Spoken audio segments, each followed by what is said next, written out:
პანიკური შეტევები. ყველაფერ უხილავს აქვს ხილული გამოვლინებები, აუცილებლად. და თუ პროტოკოლური მედიცინის მუშაკმა ვერ აგიხსნათ, რატო, როგორ, რა ნივთიერი მიზეზების გამო ხდება პანიკური შეტევები, მას უბრალოდ ეს არ ასწავლეს. არ აწყობს პროტოკოლურ მედიცინას, რომ ადამიანები იყვნენ ჯანმრთელები. მას სჭირდება, რომ არც მოკვდეთ, მაგრამ არც გამოჯანმრთელდეთ, რომ რასაც იშოვით, ჩაუტანოთ აფთიაქს. ამიტომ კარგად დაიმახსოვრეთ. თუ ვერ აგიხსნიან, საიდან არის პანიკური შეტევები, ან სხვა რამე უხილავე, რატო, რა ნივთიერება, რა სტრუქტურა, რა ორგანო, რა ქსოვილი ამაზე პასუხისმგებელი, იცოდეთ, რომ ვინც თქვენ კურნალობს, იმან არ იცის რას აკეთებს, მას ეს არ ასწავლებს. მაშასე, პანიკური შეტევები, მისი ნივთიერი საფუძვლები. საქმე იმაშია, რომ როცა ნაღველი არის ტოქსიური, მას შეუძლია გახვრიტოს, ესე ვთქვათ, 12 გოჭა ნაწლავი და ორგანიზმი თავს იცავს იმითი, რომ ხსნის კუჭის ქვედა სარქველს და ნაწილი ნახველის ადის კუჭში. იხსნება ზეწოლა 12 გოჭა ნაწლავზე. ალბათ ბავშვობაში ან დიდობაშიც რატომაც არა, ტუტე სოდაზე დაგისხავთ მჟავე ღვინის ძმარი და გინახავთ ალბათ როგორ ფუშფუშდება, ხო? ხო და აი ნაღველი ტუტია და კუჭისწვენი მჟავია. მათი რეაქცია ბადებს აირებს, გამოიყოფა აირები, კუჭი იბერება, აწვება ფილტვებს, აწვება გულს, გული იწყებს ფრიალს, სხვანაირად, ფინთი შეგრძნება ძალიან.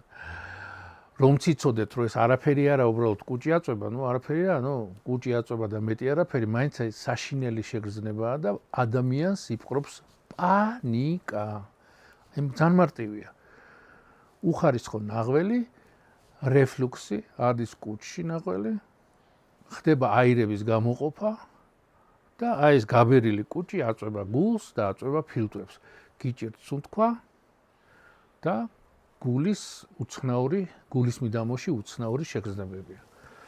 როცა პანიკური შეტევა დააკვირდით, რატომ ხდება, რომ გადაამოწმოთ ჩემი ეს მონაყოლი, რატომ ხდება, რომ წამოწვევით, მაშინ უფრო ხშირად ხდება ღამე პანიკური შეტევა. რატო? ისევ და ისევ.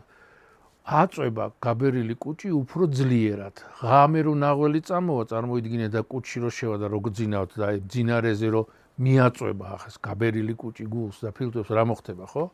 რა შიშით გაგეღვიძებათ და რა პანიკით. აი ეს გადაამოწმეთ ჩემი, ესე ვთქვათ, ფიზიოლოგიური მექანიზმი, რაც მოგიყევით. პანიკური შეტევის. თუ ესე არა, სხვა რაღაცაშია საქმე.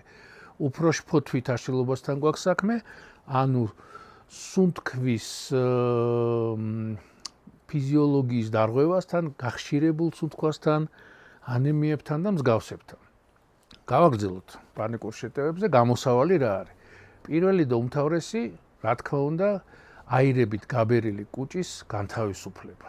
დადექით კედელთან, აწიეთ ხელები მაღლა ესე და შეეცადეთ დააბოყინოთ. უბრალოდ დააპატარავოთ კუჭი, რომ არ მიაწვეს გულს და ფილტვებს.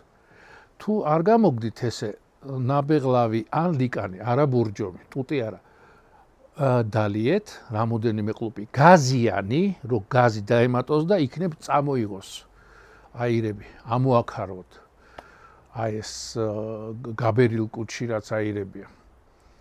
და რა თქმა უნდა, დილით უზმოზე ჭამის წინ წყლისმის კულტურა აუცილებლად სწორი კვება და გამოცდილი მკურნალი ექიმი, რომელიც აი ამ პრობლემას, ღვიძლის პრობლემას, უხარისხო ნახველის პრობლემას მოგიგვარებთ. რომ არ მოგატყუოთ, ეს არ არის იოლი დაავადება, წლები ჭირდება. წლები ჭირდება 2 წელი, 3 წელი რომ ეს მოგვარდეს, მაგრამ კიდევ ერთხელ ეძებეთ ყველა უხილავ პროცესში და სიტყვებში რაღაც რა ხარუხი რო აქვთ ხოლმე, ნევროზები, ისეთი აშლილობა, ასეთი აშლილობა, ნივთიერი საფუძველი. ყოველთვის ეძებეთ ნივთიერი საფუძველი და თუ პროტოკოლურმა მუშაკმა, პროტოკოლური მედიცინის მუშაკმა ეს ვერ აგიხსნათ, მას ეს არ ასწავლეს. ანუ არ გაბრაზდეთ მას, უბრალოდ არ ასწავლეს. გამოიწერეთ ჩემი არხი, ჯაბა ტყემალაძე, მკურნალი ექიმი და იყავით ჯანმრთელი.